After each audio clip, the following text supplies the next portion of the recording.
Alors, est-ce que le couchage, Eric, est concerné par le développement durable, dont c'est aujourd'hui plus que d'actualité? Ben oui, vous savez, Laurence, qu'aujourd'hui, c'est l'ouverture de la 21e conférence des parties, qu'on appelle la COP 21. Cette conférence, elle est née dans la suite du sommet de la Terre à Rio, pour essayer de se passer du pétrole et de construire une planète qu'on laisserait dans le même état pour les générations futures. Alors, ça concerne absolument tous les domaines. Parce que pour le couchage, par exemple, on peut avoir un matelas très peu cher, en mousse, qui va être une crêpe au bout de 2 ans et qu'il va falloir remplacer très souvent. Ou on Qui donne mal au dos, qui plus est. Voilà. Ou on peut soi-même décider de se passer du pétrole, parce que je pense que vu le prix actuel, l'industrie va malheureusement continuer pendant longtemps à nous fournir des produits pas durables du tout, et on peut soi-même décider d'entrer dans le couchage durable. Voilà, et le couchage durable, eh bien, c'est un matelas de laine et qui fait revivre le métier de matelassier. Vous avez rencontré Serge Giordano, dont le père et le grand-père étaient matelassiers. Regardez ce reportage que vous avez fait, vous qui dormez bien. Couchage durable par excellence, le matelas de laine a pourtant longtemps été oublié au profit des mousses synthétiques, accusées aujourd'hui de dégager des composés toxiques en vieillissant. Avec le retour aux matières naturelles, le matelas de laine est envisagé comme une solution durable. Durable dans le sens où un matelas de laine, pour un couple qui achète ça à 20 ans, enfin, quand ils se marient, ils le gardent toute leur vie.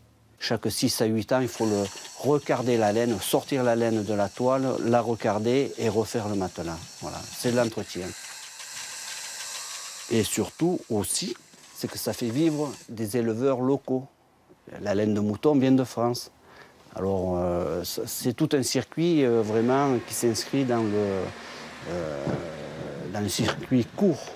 C'est tout un système d'emploi aussi.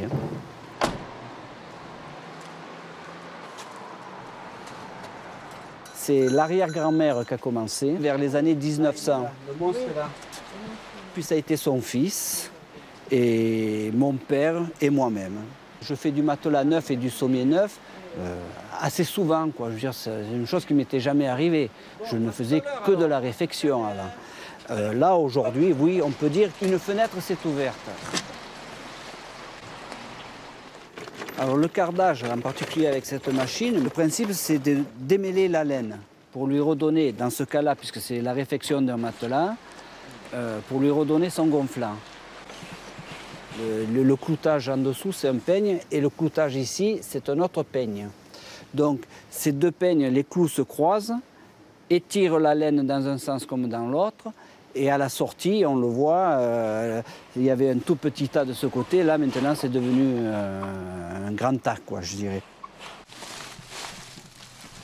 Suivant que le matelas soit, au départ, été un peu trop calculé en kilos de laine, en matière, et qu'il en manque un petit peu, soit parce que la laine, elle commence à être usagée. Là, dans ce cas-là, il faut rajouter 1 kg ou 2 kg de laine, ou un peu plus, un peu moins, là-dedans, quoi. Alors moi, ce que je fais, que la laine neuve, je la mets plutôt sur le milieu pour qu'elle serve davantage. Parce qu'ici, il n'y a même pas la tête qui vient ici. Là, hein. Ça ne sert pas à grand-chose. Alors tant qu'à mettre de la laine neuve, autant la mettre là où elle servira le plus. Les bourrelets, essentiellement, ils servent à capturer la laine pour la maintenir en place. Parce que quand on y couche dessus, on pousse la laine par son poids, quoi. Donc il faut qu'elle reste le maximum là où elle a été placée. Et puis le deuxième avantage du bourrelet, c'est que ça finit mieux le matelas. C'est plus une paillasse, c'est un matelas de laine, fait par un matelassier. Le problème de la laine, c'est que si on la laisse libre, elle s'écarte. Donc, ce n'est pas le but recherché. Le but recherché, c'est qu'elle reste là pour faire ressort, justement. La laine elle-même, c'est des fibres d'écailles. Donc, les écailles... Comme les cheveux.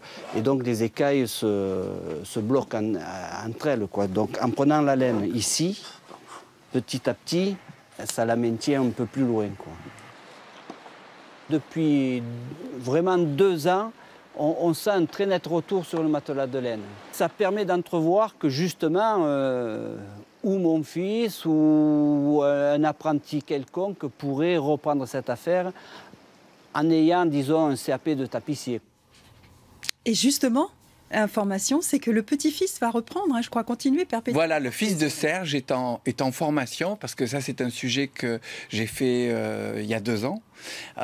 Et j'ai eu Serge ce matin au téléphone qui m'a confirmé que son fils était en formation à Decazeville et qu'il prendrait la suite.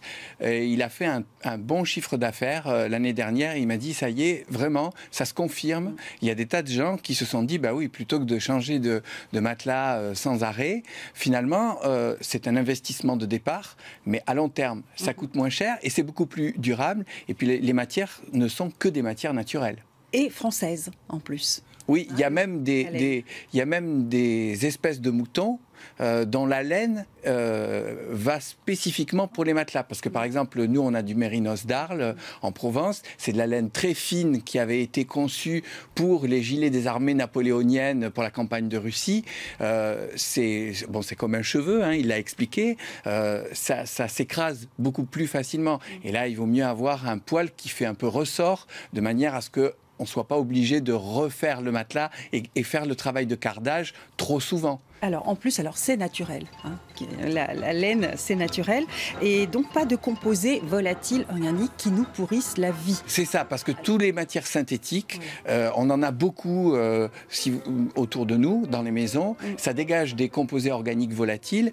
Et évidemment, comme toujours, l'important pour le poison, c'est la dose. Donc, si vous avez peu de composés organiques volatiles, même un feu de cheminée va faire des hydrocarbures et va en dégager. Mais si vous avez autour de vous des meubles en stratifié, du bois, des agglomérés avec des cols, tout ça, ça va relarguer et évidemment, c'est à forte pour la santé. Voilà, c'est cancérogène, ça a été éprouvé à forte dose. Les matelas qui ne sont pas en laine ont ce genre de composés. Mais les matelas en mousse, oui. Mousse notamment. Donc les matelas dans lesquels il y a des matières synthétiques, c'est toujours pareil, c'est la chimie du pétrole.